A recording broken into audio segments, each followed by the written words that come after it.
I'm Pia Sutaria. I'm a performing artist based between Bombay and London. In London, I do musical theatre, and in Bombay, I'm the founder of ICMD India. Hi, I'm Nupur Chaudhari, and I'm a pole artist, a pole dancer, and a pole athlete. I have my own studio in Pune, and it's called the Pole School India. Pia, do you remember the first dance performance you ever did? I do, actually. I remember the first time I was on stage. I was very lucky, actually, but it was at NCPA in Bombay at the Jamshed Bhabha Theatre, which is even today one of I think it's a dream venue for a lot of people. And I was performing with an opera called The Fakir of Benares. I was 4 years old, I think. I can't remember exactly how we got on it, but me and my twin sister, we were part of that. It was amazing. So my first ever pole performance was actually online. Oh. Yeah, because it was during COVID and I decided I wanted to compete that year. So the competition sort of was like a performance where we recorded it and then they played it live and judged us on it. Oh, wow. So yeah, it was my first competition and my first performance. So, Nupur, was dance always your career path or was there something else? Oh my God, dance was never my career path. So I was a journalist since I was 16 years old. Mm-hmm. So 1 week after my ICSE examination, I joined the Indian Express as a freelance writer. So for actually 11 and a half years, I was a journalist. My last job was deputy editor, Pune Times. Then I switched over to footwear design. So I was in love with shoes since I was a young child. I would wear my mom's high heels and strut about the house. So I went to London. I studied footwear design, a short summer course. And when I got married, I quit journalism and I started my own footwear label and did that till 2017. Pole came into my life and boom, I knew that was it. Pole is what my soul was searching for my entire life. That's amazing. Yeah. What about you? I feel like I've been very lucky. I had that that moment of realization when I was, I think, 5. Apparently, I was just a complete tomboy. My mum, when I was really little, would always say, I think you should do ballet because she says that I used to just walk around on my toes, but I didn't want to. So once she took me to watch this musical movie called Billy Elliot, which is about a story of a boy from a little town in the UK where ballet was kind of unheard of, especially as a boy. And it's the story of how he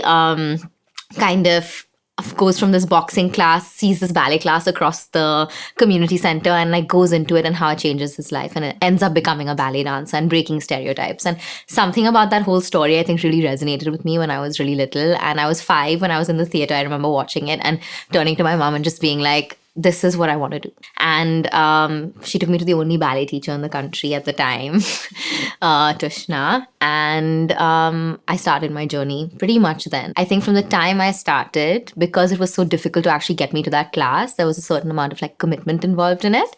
And I missed birthday parties and I missed sleepovers and I just didn't really do anything other than what I was quite madly in love with from that age. So yeah. My one regret will be that why didn't I find or start pole earlier, sooner? Yeah, no, I was having this conversation earlier actually about age and it being such an important part of both of our, I guess, careers, right? Where everyone talks about dance being a sport. So having to be young or necessarily the traditional way of doing it is starting young and then focusing on it. And I think I feel very lucky that I did start young and that has its own kind of positives and negatives. But also people who I've heard so many stories of people who've started much later on. And I think that's an amazing thing because you start with maturity and your passion is so clear and you're so you approach it differently when you're an adult. And I think that there's no kind of correct way to go about navigating a career in it if you're really passionate about it. What is the one performance you're super proud of? I just got back from a very transformational month in Bhutan and I can't stop gushing about it and talking about it. But I had a shoulder surgery, a really major shoulder surgery, a second one on the same shoulder in February this year. And it was the first time in my career and in my life where I really thought about whether I would be able to get back to doing this like professionally and full time. And I just performed for like Her Majesty, the Queen of Bhutan, when I was really scared because I was like, I haven't danced in like 9 months now.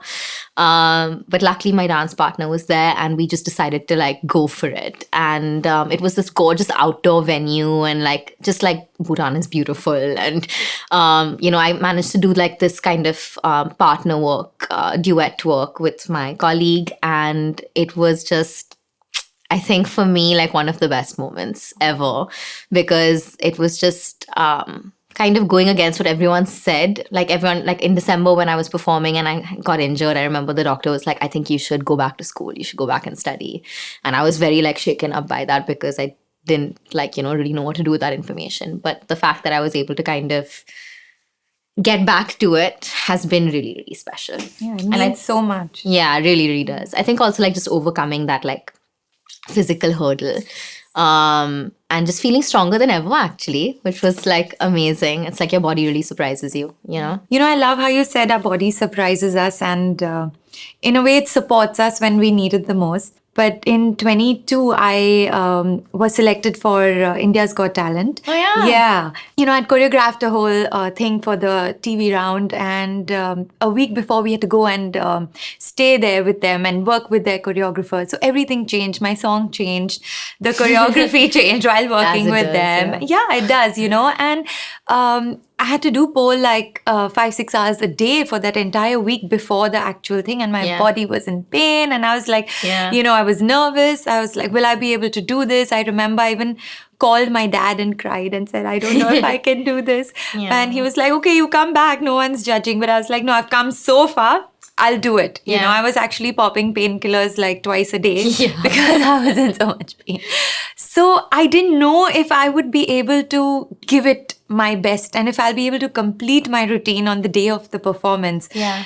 But, when I held the pole and the lights, dimmed and my music started, it was just me and the pole. Yeah. I forgot about the celebrity judges sitting there. I forgot about the cameras. I forgot about everything else. And it was just me. And I finished the performance and I was really happy with it. Yeah. Oh, that's awesome. And I think all of us like who kind of do this kind of relate to that in a way, right? Because it's so physically challenging, but it's that one moment when we're kind of doing what we love. And there's so much other stuff, I'm sure, with your studio, administration and so many other things we do. But like, it's that like 2 minutes that we get when we're kind of just doing what we love that kind of makes it all worth it. I love that everything melts away, and that's what I love the most about pole, because when I pole, for me, it's like meditation. For me, it's just my pole and me. Like, we are one. And I love that experience. So who was your biggest support when you first started out? My husband, absolutely. When I first started out and even today, because I started pole when it was still very new in India. And, he knew how much I wanted to learn this for years, and I never found the right teacher and all of that. But when I did find a teacher in Bombay, and when my work allowed me to, drive and come here for a class, he was the one who said, you've been talking about this forever. Take the car and just go. Go for it. If you love it, just continue. My mom, of course, came along with me for the class, and she sat there and she was just like, wow, I love it. And after class, she was like, you have to continue. You have to do this. So, of course, my mom has really supported me, but my husband is my number one supporter. For the longest time, I hesitated to even post about pole on Instagram because of what will people say? I'm wearing tiny clothes. Will they understand? All of that. But Ashwin was like, you post. If anyone has anything to say, I will reply back to them. So he became my strength, and he still is my strength. He's just always behind me, and I do not think I would be where I am today if not for him. Yeah. That's really sweet. But of course, my mom-in-law has been so open about it. She even came on the show with me. I'm just truly blessed and very grateful to have them in my life. Doing something different in India is always, it has its own set of pros, but also challenges. Of course. And with pole dancing, I'm sure there have been, it is a sport. I know that and I respect that. But I'm sure there's like such a common misconception about it. And what do you really think that is? And like, what do you like telling people about it? Because I'm sure you have a lot to say about that. So see, I will never ever run away from the fact that pole comes from the stripping community. I cannot, because I have pole in my life today because they started it. So I'm truly grateful to them. And in fact, I started pole one because I saw Demi Moore in striptease and I was like, wow, like how can you be so sexy? And, I was in Australia studying journalism, my master's in 2008, I think. And I needed a part-time job in the first semester. I wasn't getting one. And I was like, I don't want to take money from home and I want to do this on my own. So I told a friend that, I'm just going to become a stripper, I think. And he's like, okay, do you know what they do? So I was like, yeah, they dance around a pole, like half naked. So he's like, okay, let's go to a strip club and you see it. So I was like, okay. So we went, and when I was there, obviously I was shocked. Like, okay, I cannot do this. But when I saw them on the pole, upside down, staying up there, not slipping and, just being so confident, I was like, wow, like, forget, anything else. This is something I would love to learn at some point in my life. But I was a poor student in Australia, so I didn't. But as life happened, so many, almost 10 years later. In 2018, I took it up seriously. Almost 10 years later, I got into pole. For me, I think support system has always been my family. I've been very lucky. Since we were little, they've kind of taken us and always encouraged us to pursue things along with our academics and focus equally on academics and the arts, I think. When we were growing up, I remember there was no ceiling. The class was all the other way at the other end of town. We would finish school at 3:30 and my mom would be there with our milk and our snacks, and we would have a curtain in the car to separate the front and the back, and we would change in the car and go straight to ballet class, and you had to be that 4:30 sharp and do ballet class, come back home by 8 or 9, from that age. But they supported us through all of it, and really rallied to make sure that we got the best of an education as we could. And even till now, I've made so many detours in my career, and they've been so incredibly I don't know, just supportive of that. And I think it's so important to have a strong support system when you're doing something that's kind of different. Okay, what is the biggest misconception people have about dancers? The biggest misconception with ballet in India is people still surprisingly confuse it with belly dancing. I don't know how this happens. So I find myself explaining that a lot, which is kind of funny. Or the first question is, do you dance on your toes? That's just and I was like, there's a lot more to it, where there's years and years of work. It's not something where you just wake up at age 6 and you're suddenly dancing on your toes or whatever it may be. Personally, the biggest thing I struggle with in India is the hierarchy of acting, singing and dancing. And it really surprises me as to how I think the general level of respect I would, expect everyone to kind of give each other is not necessarily true in all environments. And I'm really struggling with that, and I'm really trying to rally to kind of change that, because I feel at the end of the day, if an athlete can get a certain amount of respect, then someone in the arts or someone in dance should also get that. So with pole, as we spoke about earlier, one, of course, is that people think it is only about stripping. That is the history. And there is a section, of course, that does that. But I feel it has also branched out into different aspects. It can be an art form, a sport. I lean more towards the sporty side of pole, and maybe the arty side as well. I cannot do the exotic dancing because I think I look like a frog, when I put on those heels and I'm struggling around the pole. So hats off to people who do that. But so I like to educate people about this, that, pole is not just one thing. It is many things. And then, of course, people think we wear tiny clothes to, I don't know, titillate men, I think. But that is not the answer. So we wear pole wear, which is like a sports bra and really tiny shorts, because you need your skin to grip a stainless steel pole. I wish we had superhuman powers where we could, pole in full clothes, but you can't. You'll slip, you'll fall, you'll get injured, and it's not worth it. of course, there are options now. You have sticky leggings, you have silicone poles, which can rip the skin off. So I don't use those. So I prefer wearing my tiny shorts and Shorts, using my yeah. skin and getting a bit bruised, but that's okay. And, I also feel, especially in India, maybe, people think that pole is just for women, and I really want to break that because my guru, my mentor, his name is Dmitry Politov, and I actually went for a pole camp to Turkey last year, spent 10 days there, and my husband came along for it, and he tried pole as well, and he loved it. And so I just want people to know that the pole is for men as well. There are world pole championships where, men compete in their category, women compete separately. And you will also see men doing spin pole and being graceful. And it looks beautiful and stunning because they're so strong and they can be so elegant. So when strength and grace combine, it's just magic. Yeah. So, these are certain things that I love talking about because I never shy away from a conversation about these misconceptions because if I don't educate, who will? I'm in the field. So the onus is on me to sort of answer questions and not take offense because the misconceptions come from ignorance. Yeah. So only when we talk about it, will there be knowledge and will people understand? There's in general a lack of information about anything that hasn't obviously existed for as long in India. And it's been a really interesting time, I think, from the time I started dancing to where we are today in like the arts and in dance in general in India, where I think there's been such a huge leap in a sense in exposure and accessibility, where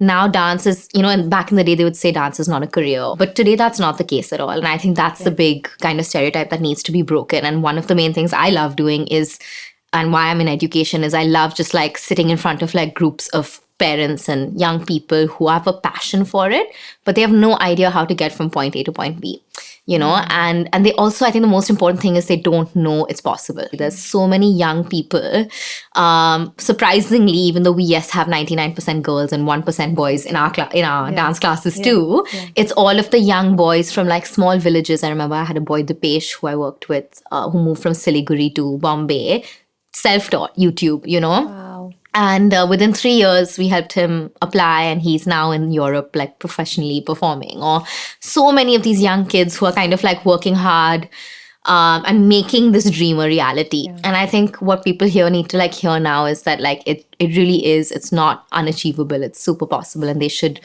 really, really be kind of investing in their passion if they really want to do this as a career, with NMACC opening and with so many of these other venues in India kind of like creating opportunities now. It's like the perfect time to be a performer from India and do what you love. Yeah. Okay. Do you have any rituals that you do to prepare yourself before you perform live?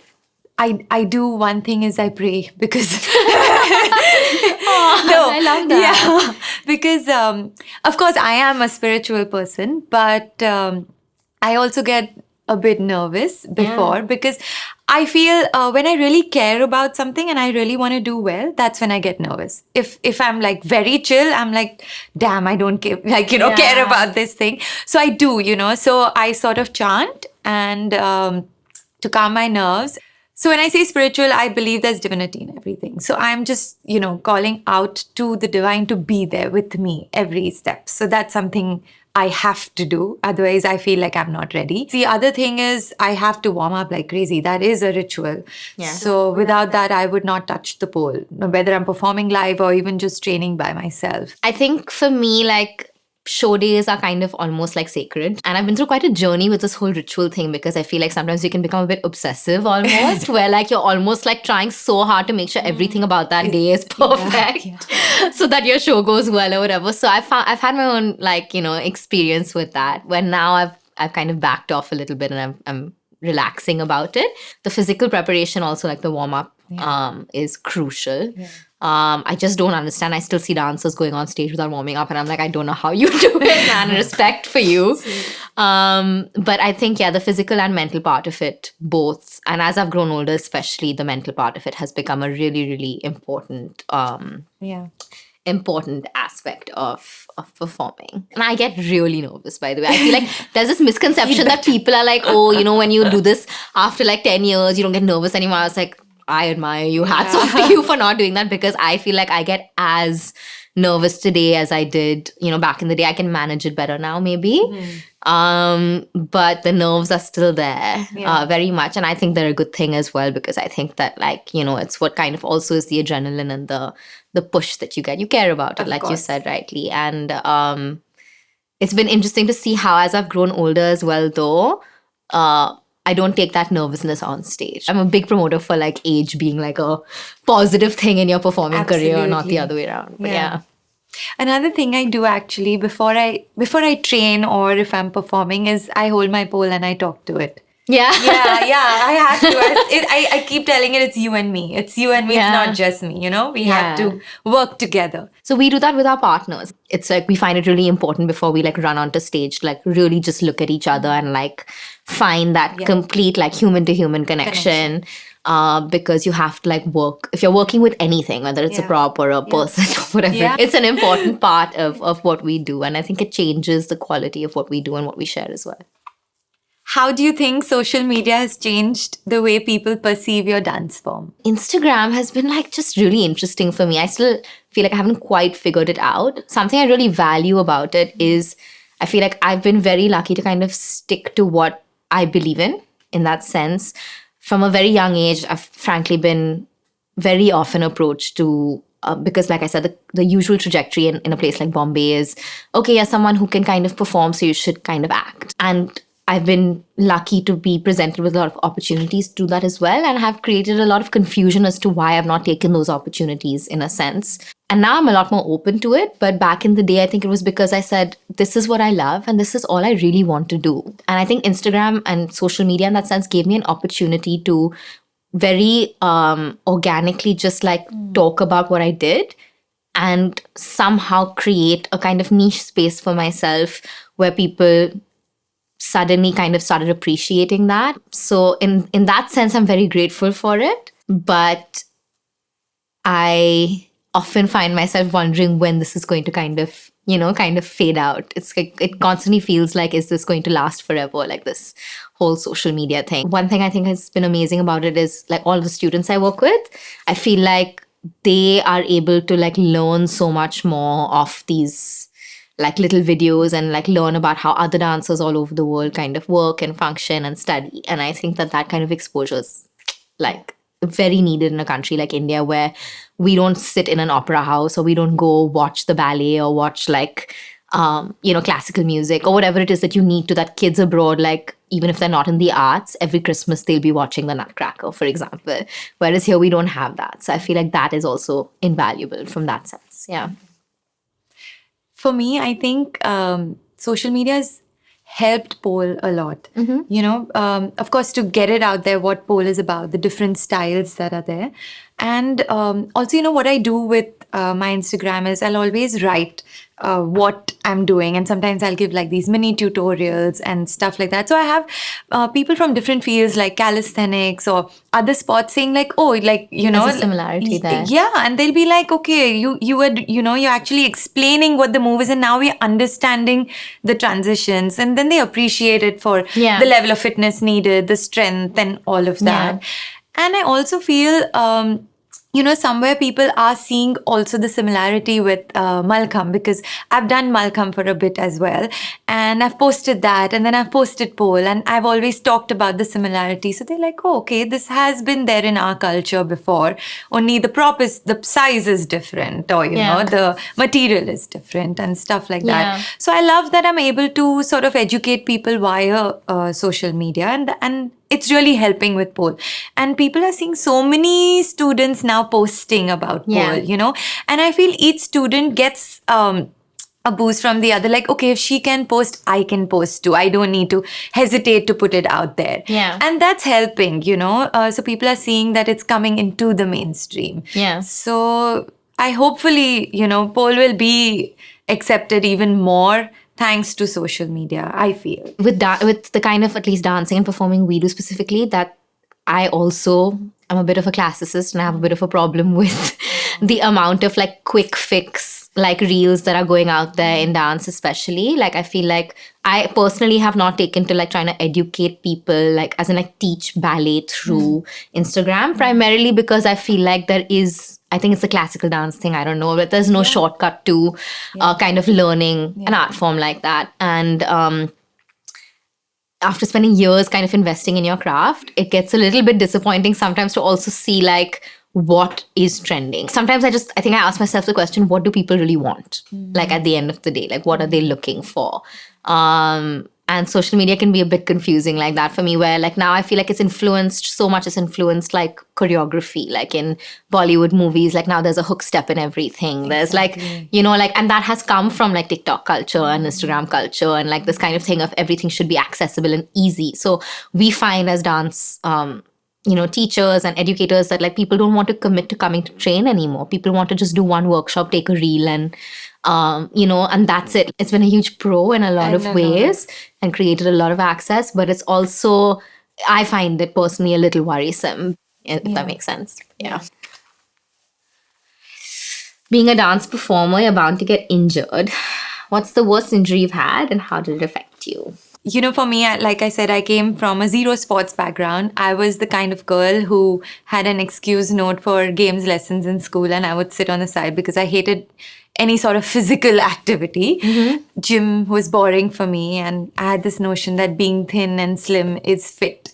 Right. Yeah, and then pole came and broke all those myths for me. But unfortunately, I think it was 3 months into my pole classes that I hurt my wrist. So my ligament snapped and my bone popped out of place. This happened in class and I had to drive all the way back to Pune. And I didn't know this had happened, okay? I just felt like a lot of pain and my hand swelled up. And I drove with one hand all the way back. And I came home and I was like, oh my God, this hurts. So I was like, okay, I'll rest it.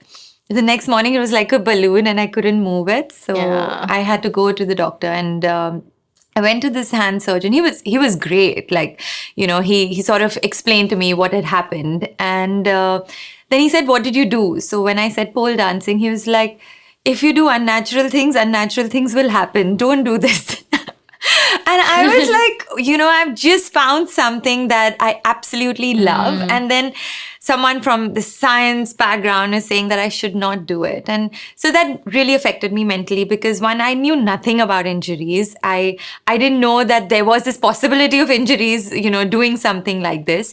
But of course, and I met a great physiotherapist and he knew about pole. He knew that, it was pole fitness. It was, a great workout. And he's like, don't worry, I'll get you back on the pole. So he instilled that confidence in me and we worked together. And I also used that 1 year off to sort of educate myself about anatomy and about what could go wrong and, how much does the sport need from me and how do I prep for it? Yeah. So I took 1 year off because I started gym, I started resistance training, I started strength training and physiotherapy at the same time.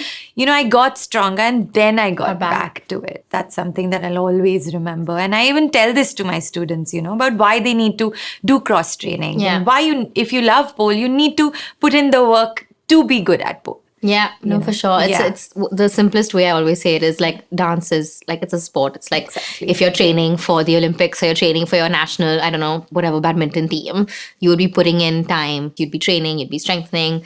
You just have to approach it the same way. But none of us knew this growing up either. So yeah, it's been an interesting journey for me as well because I've just had 2 shoulder surgeries in the past like 6-7 years now. Learned a lot about my body, about, like some things are just genetic as well. It's not your fault sometimes that these things happen. And just honestly, more than anything else, understood the importance of having the right support and the right people like get you back. Every time it happened, my shoulder dislocated was always like a peak performance time for me. And it was very disheartening because anyway, getting to perform professionally as a performer from India was challenging enough. I have really fought hard to like get myself there. And so every time something big was coming up, the fact that I would get injured like was a huge blow to me. I'm a very stubborn, resilient person. So when I was younger, I would just push through it and just kind of, like say I'm going to do it anyway. Now I can't and don't do that anymore. Yeah. But yeah, I think the challenge of managing that mentally, because again, here everyone's usual response would always be like, just let it go now. It's time to do something else. Or I still remember my first surgeon, I don't think he understood what kind of dancing I did, right? So he would just be like, you can just, put your hands up like this and you'll be fine. Like, just the lack of information and like navigating all of that and kind of now hopefully overcoming it one final time. If there is one thing you could change about your industry, what would it be and why? There are two things, actually. The education system that we have in general in the country, and have more performing arts like, integrated within the education system, primarily because I think it is transformational for young people. I think the arts can like really change a life. But two, and the most important, is funding. And it's a privilege, obviously, to be in a country that supports the arts, and is able to support it, like, not just like in a small way, but really, really like understand the value of what performing arts can bring to young people and just people in the community in general. There is a lot of money in general that can be directed towards the arts. It's just that we need more people kind of trying to direct finances into performing arts, because at the end of the day, the only way the industry can really thrive and grow in an artistic sense, not in a commercial sense, is if there is support for it. I think with pole, like I said, it's in its niche stage right now and it's slowly growing. But one thing what I have been seeing happening is like I'm seeing a few people learning the art form for a very short time, not having your basics and technique on point, not being able to refine their movements as much, not having understanding of how different bodies work differently, and they start teaching. That's going to lead to so many injuries. You're spoiling the foundation for another student, because when they either go to a better teacher or whatever, they have to unlearn what you have taught them and then work that way. So I see a lot of technique knowledge lacking. Recently, I had a student who came to me from a different city where she's trained with 2 other people, and then she's like, oh, but it just worked now. I was like, yeah, it's magic. It's called technique. So, I think it's so important not to rush into teaching. Of course, it's growing. Everyone wants to learn and be like, oh, I'm going to be a pole instructor. But it's so much more than just knowing tricks or routines. It's about understanding different bodies. It's about understanding how to convey that knowledge, Like tomorrow, if I have to teach you or I have to teach another person, I have to know that your understanding is going to be different from that person. So how do I communicate it differently? How do I cue you differently? And I see all this lacking. I'm seeing the big rush for people wanting to learn, wanting to teach, but lacking the base for being a good teacher. If we can manage to have a layer of teachers in the country that can really not just dance well, but also be able to educate well, then the next generation is taken care of. And there's a big difference between being a good performer or a good dancer and being able to teach. If, at least with dance or with performance, I feel like people who are able to study, perform, and then teach and have that career trajectory are able to share so much more with young people who want to do the same thing, rather than the people who kind of do 6 months of training and then start teaching, because it's just a matter of experience. And when you skip that important middle step, then, you're not really able to impart what you need to. And it's one of the main reasons I took that step in my career and I moved to London, is because I felt like it was the only chance I could give myself to really grow as a performer. And I said, if I want to train people to perform, I think I need to know how to do it, and I need to know what the life is like, and I need to understand the challenges that come not just with learning the art form, but also with doing it on a daily basis, because it's a huge responsibility to educate. What are some of the biggest challenges you faced in your field that people are not aware of? It's been a challenge, and it's also been a huge, in a way, freedom. I've never had a mentor or anyone to kind of guide me along the way in that sense, or someone whose career I looked at and went that's what I want, or that's exactly the person I want to be, or the kind of career I want for myself. I think I've always been really clear that ballet was what I wanted to do, and that's been a driving force. it's been amazing, kind of all the things I've done. I started with ballet when I was 5. I did it till I was 15. At 15, I realized that I couldn't perform professionally in India. And at the time, no one was willing to help me figure out how to go abroad. And no one even said you should be training in like a full-time ballet school. Like, I didn't even know that was an option or that's something I should be doing. And then I was told it was too late. And so then kind of switched over to another kind of company that did more jazz and musical theater, because I was like, at least I'll get to be on stage, But just like making that independent decision age 15 is kind of, and having to do college and school. Then I started a school like at the age of 22, It was a very scary thing to do as well, because I didn't, really take any help from anyone. It was self-funded, self-started, all of it. Navigating that again without anyone kind of guiding me through that. I think like primarily I felt like a lack of that in my career, and I wish I had it, but in a sense it I think taught me to like kind of like trust my own instincts, which have been very strong through my life. And so it's made me much more confident, I think, in that sense, to kind of go with anything I've decided to kind of do.